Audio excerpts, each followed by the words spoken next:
الحمد لله رب العالمين، وأفضل الصلاة وأتم التسليم على سيدنا ومولانا محمد وعلى آله وأصحابه أجمعين. سبحانك لا علم لنا إلا ما علمتنا إنك أنت العليم الحكيم. ولا حول ولا قوة إلا بالله العلي العظيم. اللهم اشرح لنا الصدور وبارك لنا في الأمور وضاعف لنا الأجور وأرخل عيوبنا الستور واختم أعمارنا بالحسنى. اللهم اهدنا وأهلنا وأولادنا ومحبينا لأحسن الأخلاق وأحسن الأرزاق وأحسن النيات وأحسن الأعوال وأحسن الأعمال، فإنه لا يهدي لأحسنها إلا أنت.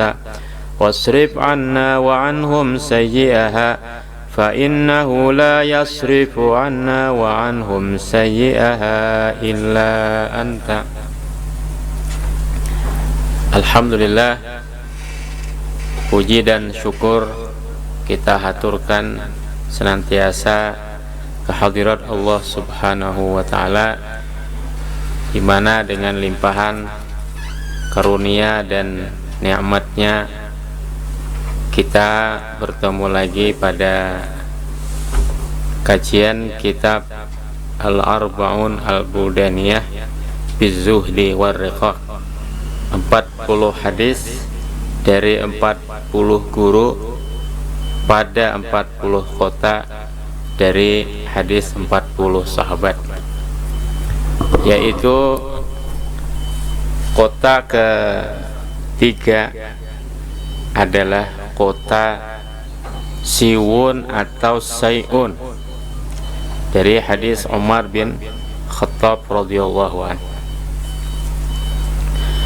Kota Siwun atau Sayun adalah ibu kota provinsi Hadramaut di Yaman bagian selatan, yaitu suatu kota yang sangat masyhur dengan para ulamanya dan para auliyanya.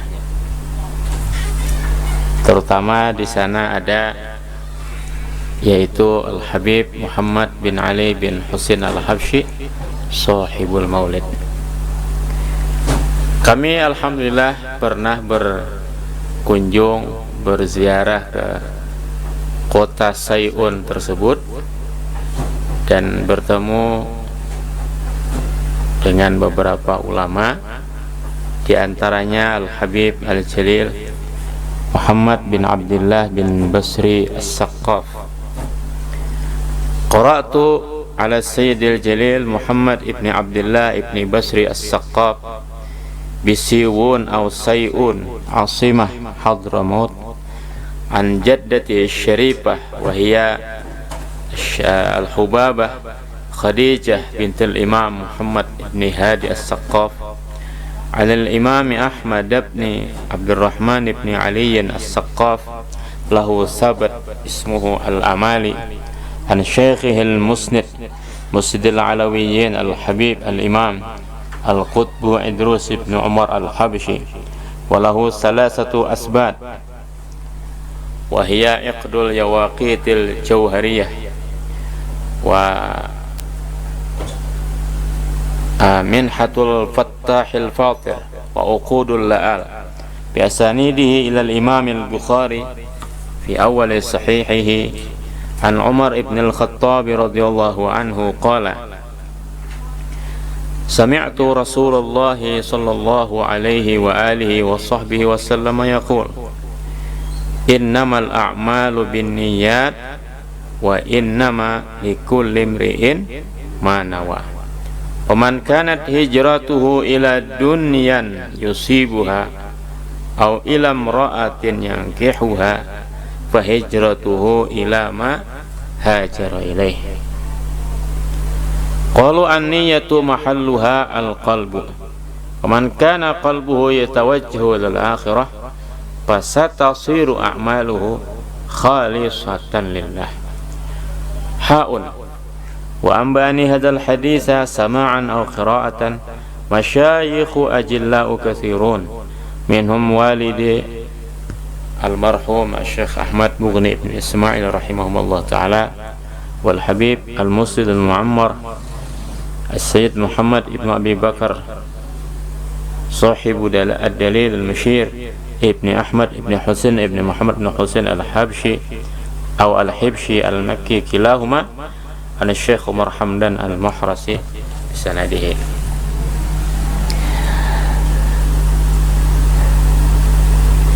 Ketika kami berkunjung kepada Habib Muhammad bin Basri As-Saqqaf dan menginginkan meminta ijazah kepada beliau, maka beliau berkata, ana la aftahu babal ijazah, aku tidak membuka pintu ijazah.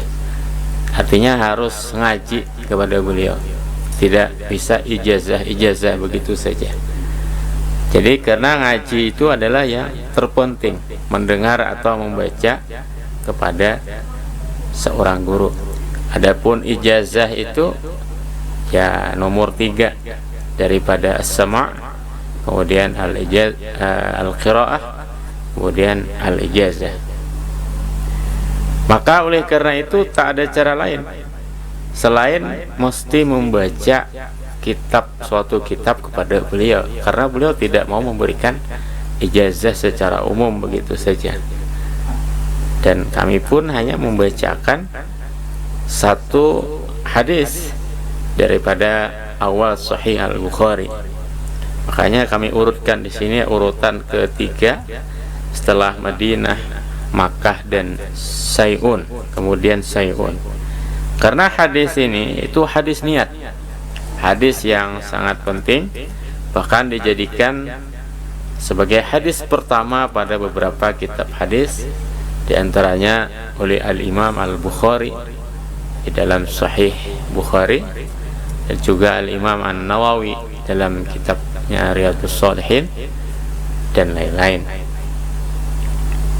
Nah, maka Al-Faqir membaca awal kitab Sahih Al-Bukhari ini dengan sanad beliau dari nenek beliau, dari mbah putri beliau yang bernama Khadijah bintil Imam Muhammad bin Hadi As-Saqqaf.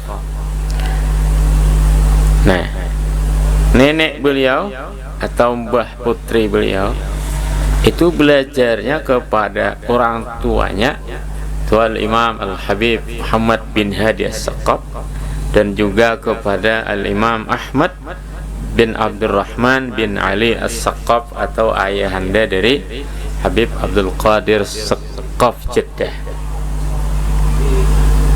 Nah, Imam Ahmad bin Abdurrahman bin Ali As-Saqqaf atau As-Saqqaf memiliki kumpulan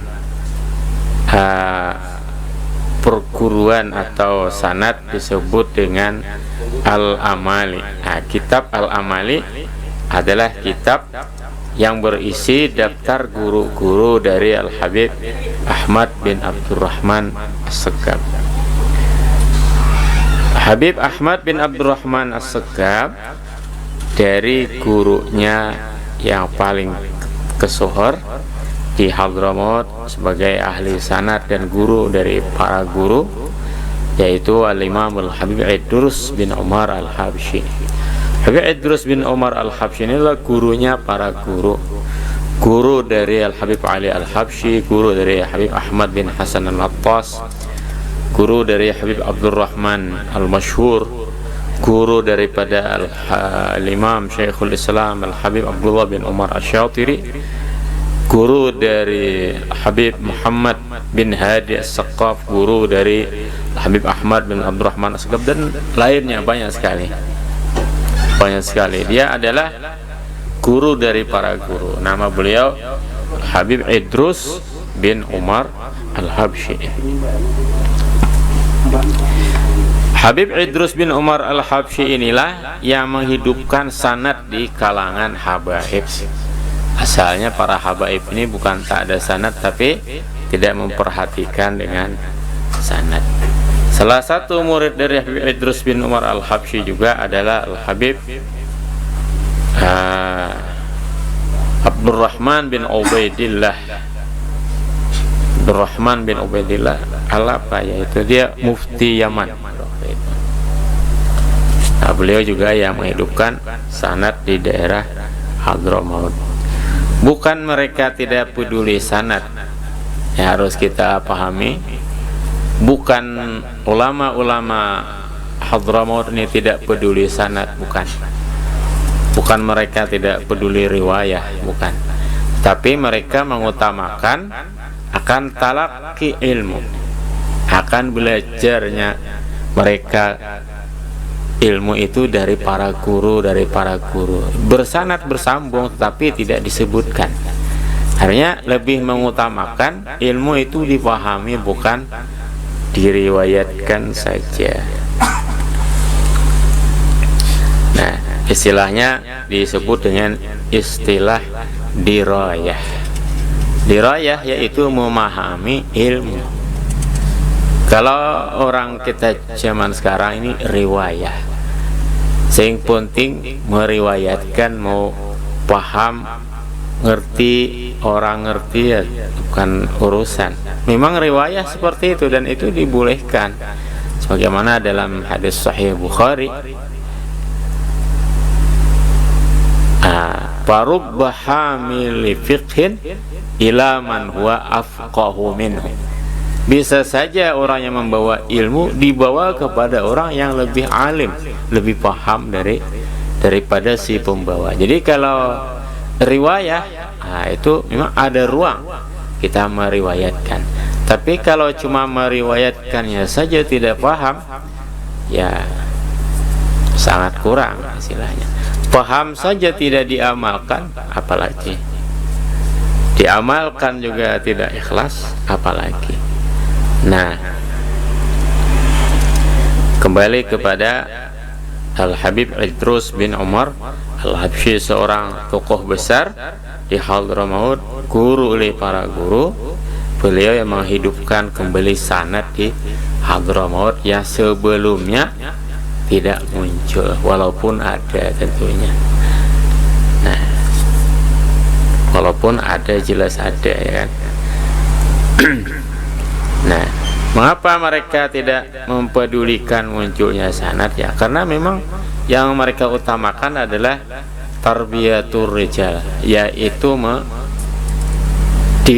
para tokoh, istilahnya melahirkan para tokoh, para ulama, para dai yang mukhlis, yang ikhlas, yang tidak mengandalkan sanad sebagai riyaan, sebagai syuhratan, sebagai sum'atan. Dibilang dia ulama besar padahal cuma banyak sanad, cuma banyak riwayat, istilahnya. Orang ngerti nahwu saja tidak, dia cuma meriwayatkan, nahwunya saja dia tidak paham. Ngomong bahasa Arab aja belepotan. Bagaimana bisa mendakwa dirinya sebagai orang alim? Bagaimana dia mendakwa dirinya sebagai seorang mufti? Ditanyai hukum dia gelabakan. Nah,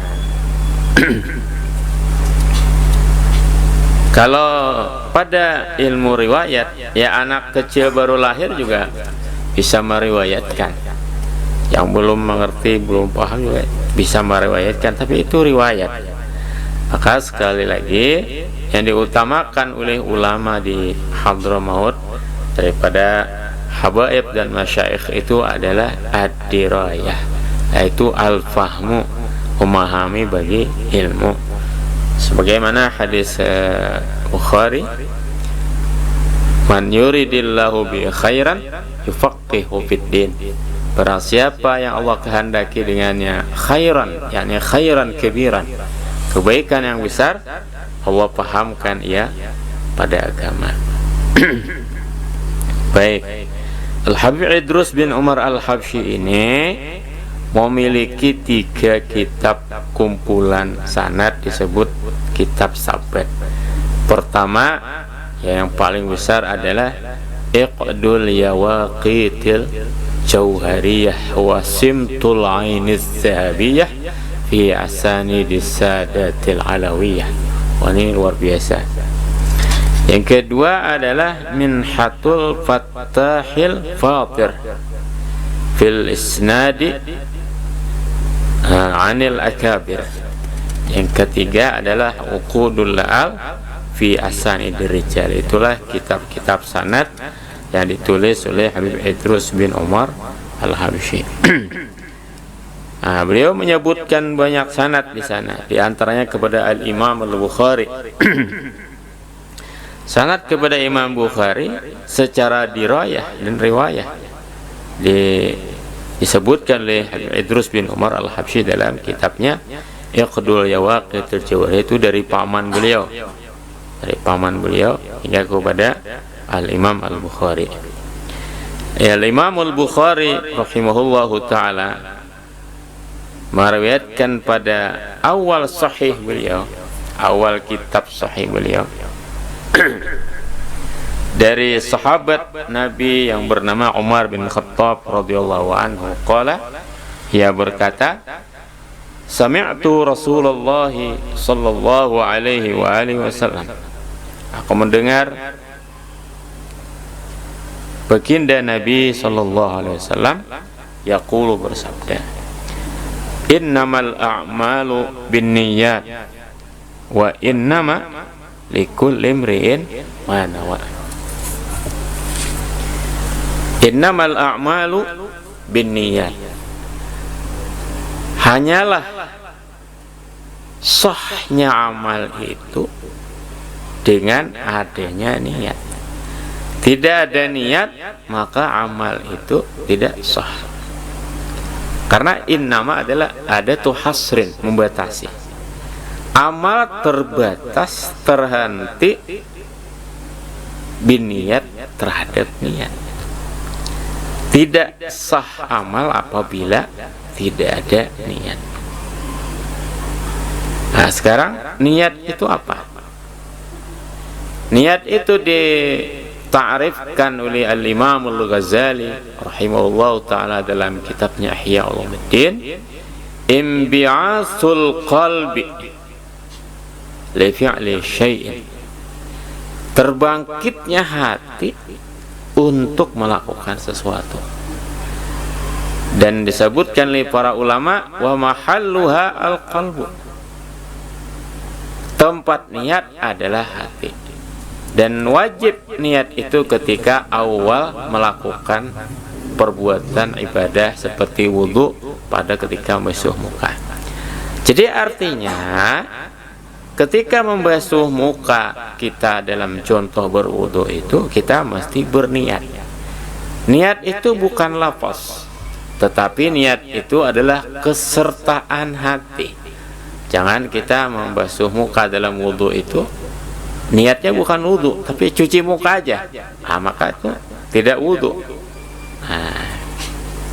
Tidak sah sebagai wudhu karena memang hatinya tidak hadir. Jadi minimal hati itu hadir pada ketika pertama dalam ibadah itu. Kalau sholat ya takbiratul ihram. Nah, innamal a'malu binniyat, hanyalah sahnya amal itu dengan niat. Adapun dalam mazhab Imam Hanafi, yaitu hanyalah sempurnanya amal itu dengan niat. Jadi sah saja mereka itu tidak berniat menurut mazhab Hanafi, tetapi tidak sempurna. Saya bertanya kepada seorang mufti Hanafi, apa dia jawab? Katanya di mazhab Hanafi niat itu wajib, bukan rukun. Artinya berdosa juga tidak berniat, walaupun sah ibadahnya tanpa niat. Wa innama likulli imri'in ma nawa, dan hanya dimiliki oleh setiap orang seseorang hanya akan memiliki, nah ini kan, wa innama dan hanyalah likulli imri'in, li alam lil milik, bukan lam li ta'lil, dimiliki oleh setiap orang manawa apa yang telah ia niatkan. Jadi kalau niat itu pasti berhasil secara fisik maupun secara makna. Kalau kita niat pasti berhasil, karena hadisnya wa innama likulli imri'in manawa, hanyalah dimiliki oleh setiap orang lam lil milik, manawa apa yang telah ia niatkan. Jadi misalnya kita niat pergi haji, niat ini tergeraknya hati untuk pergi haji, imbiasul qalbi, terbangkitnya hati untuk pergi haji kita niat, maka suatu ketika kita akan mencapai itu. Mengapa? Wa innama likulli imri'in manawa. Kalau toh kita sampai akhir hayat kita tidak bisa pergi haji, maka kita dicatat sebagai orang yang telah pergi haji, asal memang dorongan itu ada, imbiasul qalbi. Imbiasulnya minal ba'si, minal bi'sah, muncul buk begitu. Tidak, kalau menghayal itu bukan niat, mengangan-angan tuh namanya tamanni.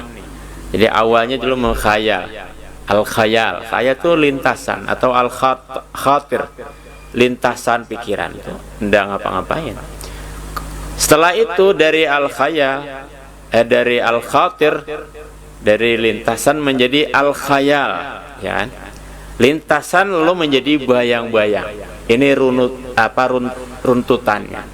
Dari lintasan pikiran menjadi bayangan, menjadi al-khayal. Kemudian menjadi at-tamanni, angan-angan.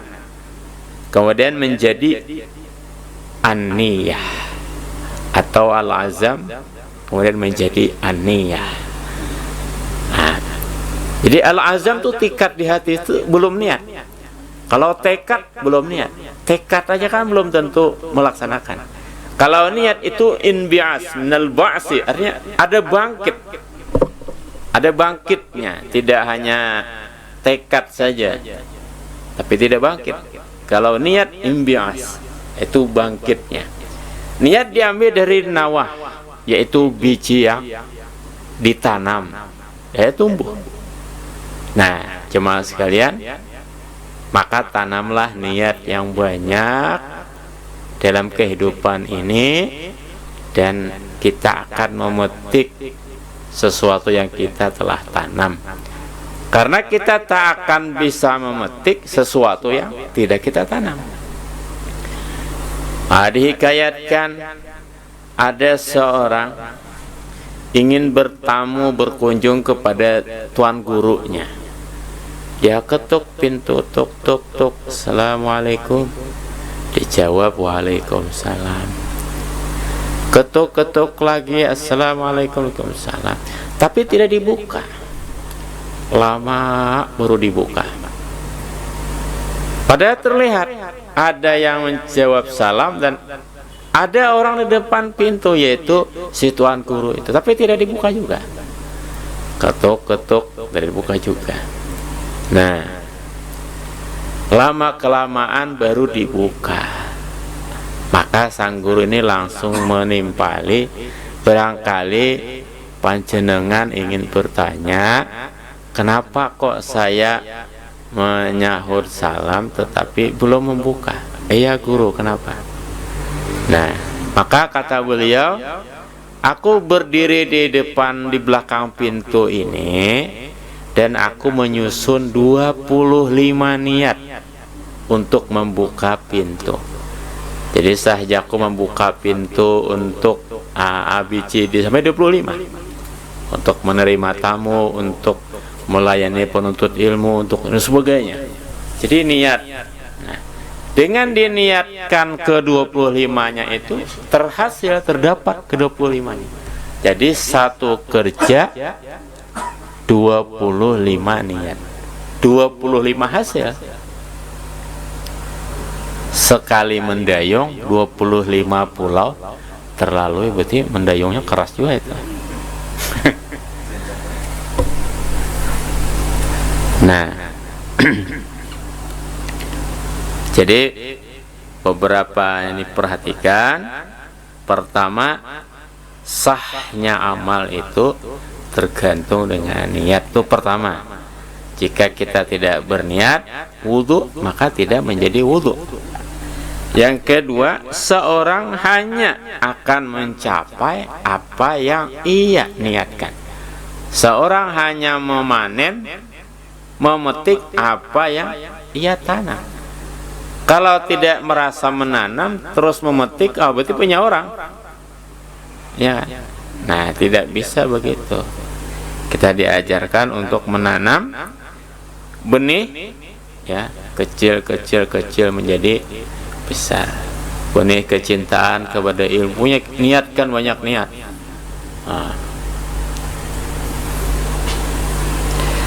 Dan niatkanlah yang tinggi. Idza sa'atumullaha fas'aluhul firdaus. Bila kalian memohon kepada Allah, mintalah surga firdaus. Jadi niat itu, ya, niatlah yang tinggi, berharaplah yang tinggi, nah, berekspektasilah yang tinggi.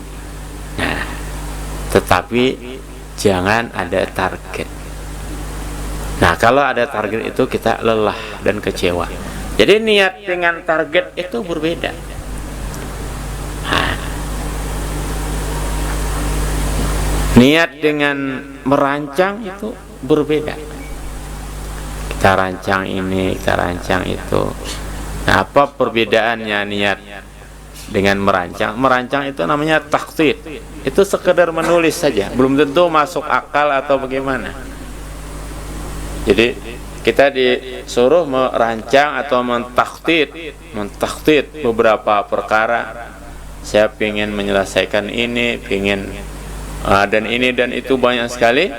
Di antaranya itu baru diseleksi menjadi niat. Nah,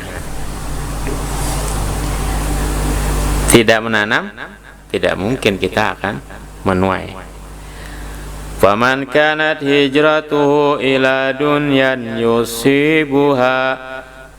Barang siapa dalam konteks hijrah dari Makkah ke Madinah, barang siapa hijrahnya itu tapi tujuannya dunia, hijrah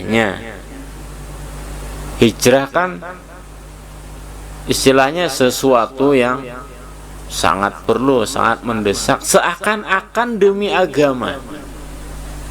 Padahal terbersit di sana ada udang di balik batu sedikit saja, maka rusak itu. Paman kanat hijratu ila dunyan yusibuha. Apabila tujuan daripada hijrahnya itu karena dunia, sedikit saja terikutkan niat yang menyimpang itu karena dunia, au ilam ra'atin yang kihuha, atau kepada cewek awewe yang ia ingini, fa hijratu ilama hajara ilai. Rusak niatnya yang karena Allah Ta'ala itu, dan dia menjadi benalu di dalam perjuangan, tidak akan menambah amalnya. Dia akan menambah amalnya. Hijrah, apalagi dakwah. Ya, hijrah itu suatu momentum yang sangat besar, suatu event atau suatu kejadian yang spektakuler dalam sejarah Islam.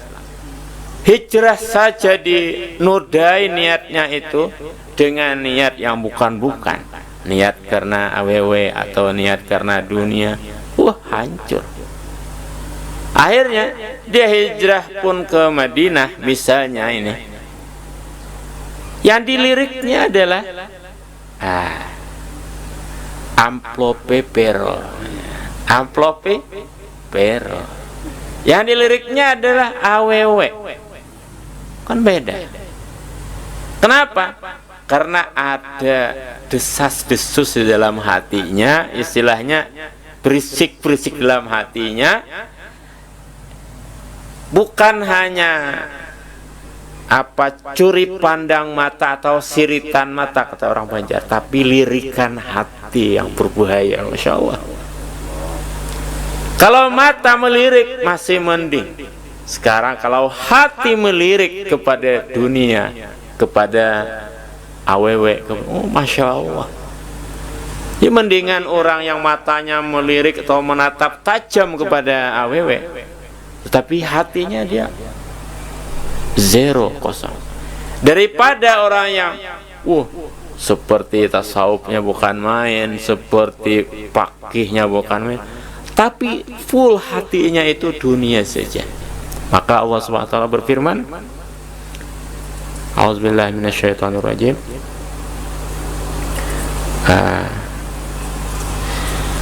Ya'lamu kha'inatal a'yun. Ya'lamu kha'inatal a'yuni wa ma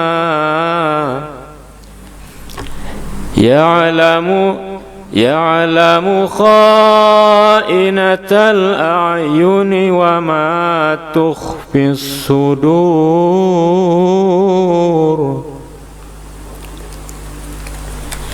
Ya'lamu kha'inatal a'yun. Nah, ini pertama Allah sebut. Allah tahu khianatnya mata yang menyelip atau melirik awewe atau sesuatu yang lain daripada ibadah. Ya'lamu kha'inatal a'yuni wa ma tukhfis sudur.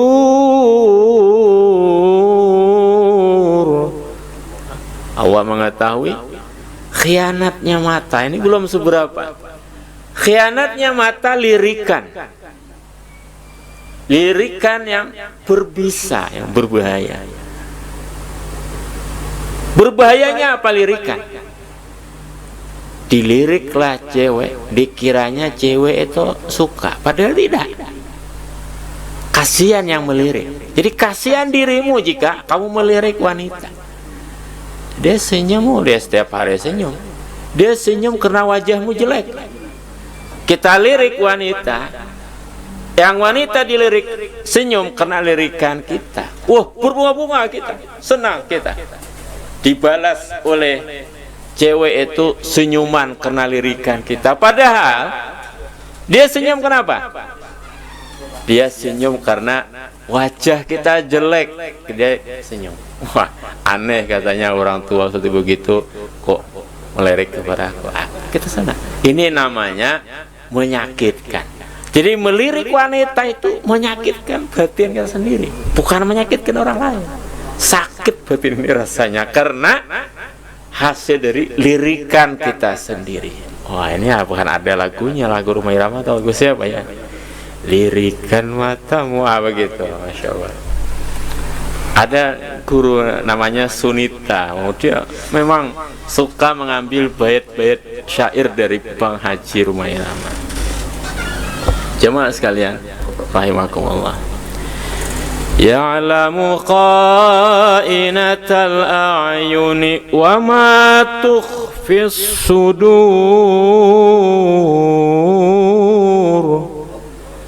Allah tahu, Allah memandang.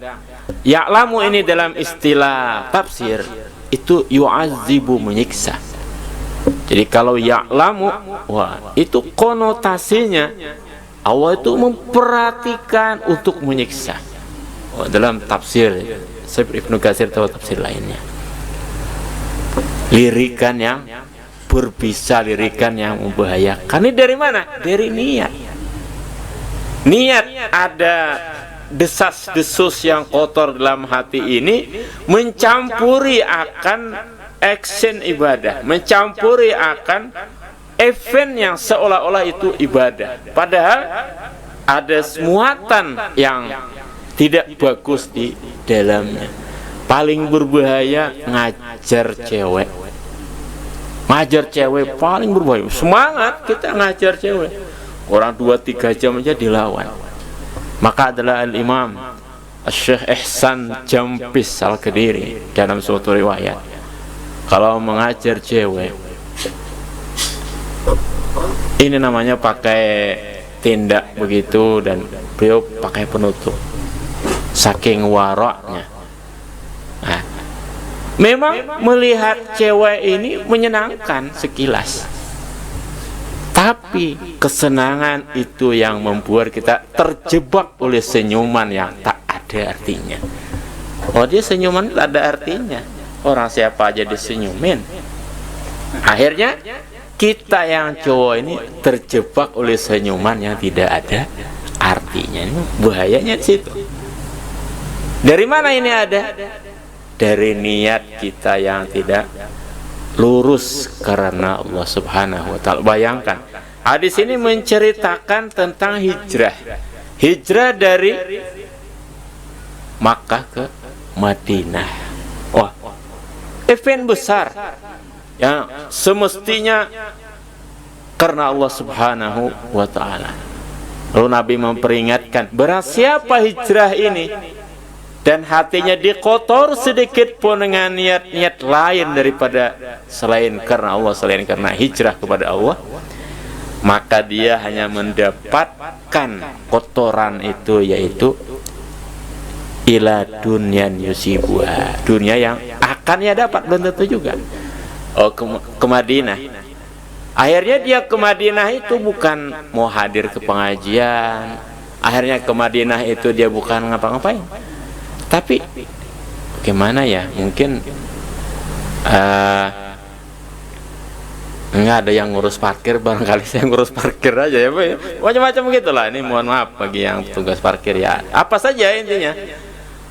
Nggak ada juga bagian parkir, oh, mungkin bagian maling sendal aja deh. Atau karena orang yang memang isinya itu kotor, ya dia akan menampakkan kekotorannya itu yang berasal di dalam hatinya. Oh, bagaimanapun, mafika zohara fika, mafika zohara fika, apa yang ada dalam dirimu akan nampak.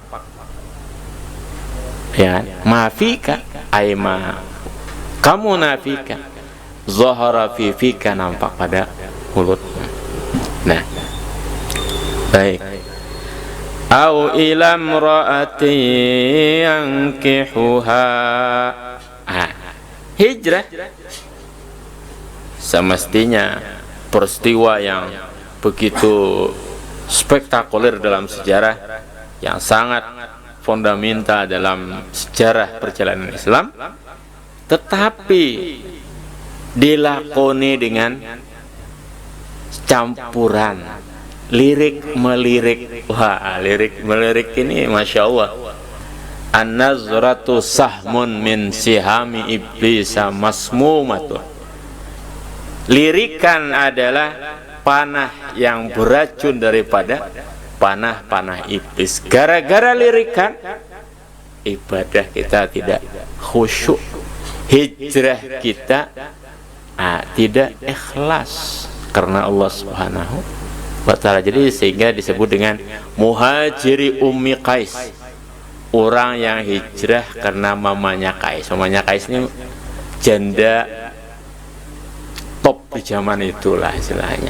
Kalau istilahnya sekarang ini jamu muda istilahnya. Nah, Ummu Qais itu janda ngetop pada zaman dahulu, itu disebut dengan muhajiru Ummi Qais, orang yang berhijrah karena Ummi Qais.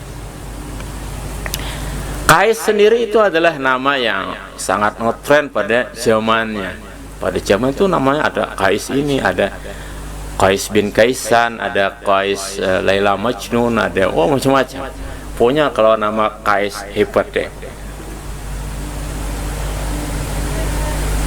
Pada zaman kita juga ada nama Ronaldo. Namanya Ronaldo. Wah, itu bukan main berarti. Bukan mainnya, artinya dia suka nonton bola. Fa hijratuhu ila ma hajara ilaihi. Maka hijrahnya itu bukan lagi mendapatkan Allah dan ridhonya, tetapi mendapatkan ridha orang yang dihijrahinya itu. Kalau toh juga dapat, kalau toh tidak dapat, oh, ya ala kulli hal rugi sekali. Nah, ini kiranya peringatan. Nabi memperingatkan sahabatnya, apalagi kita. Siapa kita dibanding para sahabat? Nabi mengawas-ngawasi, yang mana pengen hijrah ke Madinah nih, jangan niatnya itu bercampur-campur kalau hijrah. Niatlah kalau hijrah itu lillahi wali rasulih, demi Allah dan demi Rasulnya. Karena Allah, karena Rasulnya. Jangan karena nanti aku bisnis di Madinah. Wah, nggak usah makar mikir bisnis kalau kita di Madinah. Kalau kita programnya agama, ya agama saja. Dunia itu akan mengikut, akan menggiring. Ada orang 2 tahun saja di Mekah alim. Ada orang berumur-umur di Mekah tidak alim. Kenapa? Si 2 tahun di Mekah ini dia ngaji, yang lama di Mekah ini dia menjahit. Nah, kan beda. Kan tidak bisa diukur orang itu lama mengajinya atau berapanya. Tapi tidak bisa diukur juga dia mengaji dengan siapa. Banyak orang mengaji dengan tokoh besar, dia belum tentu besar. Banyak orang mengaji dengan orang biasa, tapi dia tokoh besar. Yang ianya adalah anugerah dari Allah SWT. Untuk menggapai anugerah itu perlu niat. Nah, niat, ya Allah, begitu. Ya Allah, aku pengen seperti Al-Imam Al-Bukhari, aku pengen seperti Al-Imam Al-Ghazali, aku pengen seperti Al-Imam Abu Bakar Al-Adni, macam-macam, Abu Bakar Al-Idrus dan lain-lain. Sampai anaknya pun dinamai dengan Imam Ghazali, Imam Syafi'i, Imam Hanafi, Imam ini, Imam itu. Fahijratuhu ila ma hajra ilaihi, hijrahnya kepada yang apa tujuannya. Akhirnya ya seperti tadi, kalau orang dakwah, ini kisah dakwah aja, so hijrah kan sudah tidak ada. Kalau orang dakwah, na'udzubillah, ada campuran daripada campuran yang lain, wah, ya sambil lirik-lirik, usaha apa yang bagus nih, wah istilah, bukan haram, bukan, artinya tergantung niatnya. Dia usaha barangkali juga karena Allah, agar dia tidak membebani jamaah misalnya, ya bisa-bisa saja. Nah, tapi akan banyak cabang pikiran, itu saja bedanya. Kalau orang karena Allah, dia pikiran fokus, tenang, nyaman, adem. Kalau orang pikirannya duniawi, wah, kanan kiri muka belakang banyak sekali yang dipikirkan, banyak pikiran. Kalau orang tujuannya Gusti Allah, tujuannya Allah, wah, lempang, lurus, tidak ada urusan. Mau dia disambut dengan baik atau disambut dengan batu, mau dia, penting dia dakwah.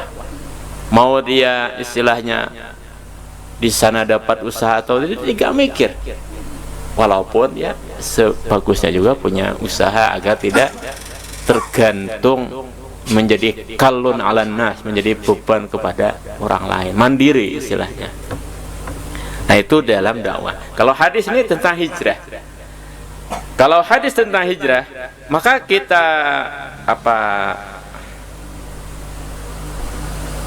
transformasikan kontekstual kehijrahan di hadis ini, kita transformasikan kepada kontekstual dakwah. Dakwah yang ikhlas karena Allah Subhanahu wa taala akan menghasilkan itu hati-hati yang terbuka kepada Allah Subhanahu wa taala. Hati-hati yang tergugah untuk mengabdi, untuk berkhidmat, untuk beribadah kepada Allah Subhanahu wa taala. Wallahu a'lam. La hadratin Nabi wa alihi washabihi kiram. Al-Fatihah.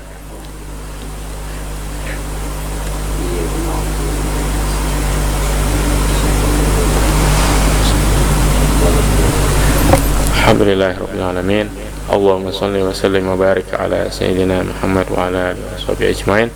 Allahumma anfa'na bima 'allamtana wa 'allimna ma yanfa'una wa zidna ilma warzuqna fahma ahyina wa tawaffana muslimin mu'minin wa alhiqna bis salihin wa yarkhazil tunin.